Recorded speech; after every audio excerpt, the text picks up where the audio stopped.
Now, a really helpful tool for the avoidance of provocation is to have some language, a few comfortable phrases that can help us redirect pressure. Like anything else, guys, it's kind of like a telemarketer with a script. We don't have to be master communicators to be effective. We just have to have 2 or 3 really comfortable phrases that we can use to redirect pressure. Politicians are notoriously effective at this. They'll say things in response to a question that they're not ready for, like, that's a really good question, I'm going to be coming back to that in a minute. And then they'll never come back to it. And it's effective to the extent that it allows them to control the pressure of an interview. In exactly the same way, we need to have 1 or 2 redirection phrases to help us avoid that feeling of provocation and escalation in verbal dynamics, especially when we get cornered by the language of our subject. So some phrases could include things like, you know what, this is important to me.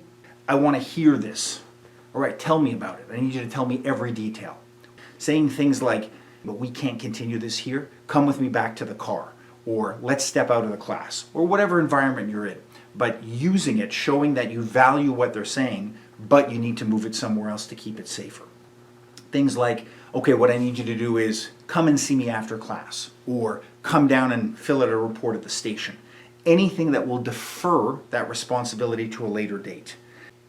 A second essential component to this type of language is to make sure that we have congruent body language. So showing that you're listening is extremely important.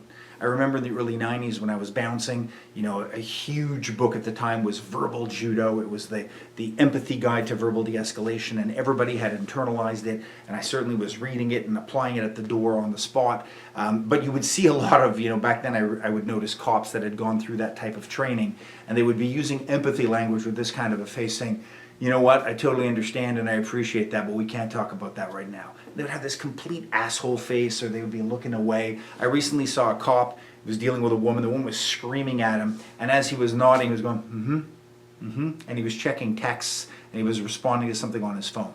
So as self-evident as it may sound, show them that they're listening. You're listening to them. If I say something like, you know what, this is important to me, we have to talk about this in a little bit more detail, but right now I'm going to have to ask you to move aside. I can still maintain tactical awareness. I can still look at the subject and then look around and not get ambushed by my surroundings. But what I don't do is go, and look around and make them the exception. They need to feel and know that they are the focal point. They need to have a moment of earnest eye contact, but you still need to maintain awareness.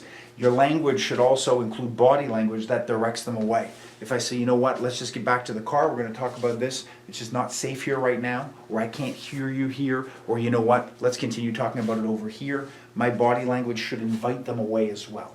So it's a very simple tactic, but I should have 1 or 2 transference phrases that allow me to redirect aggression to an alternate location or time. I should make sure that my body language is congruent, inviting them away, and I should make sure that I'm absolutely showing interest. A lot of people don't realize they have like a resting asshole face, and they think that they're super good listeners, but they're listening like this, and they're not really looking at the person.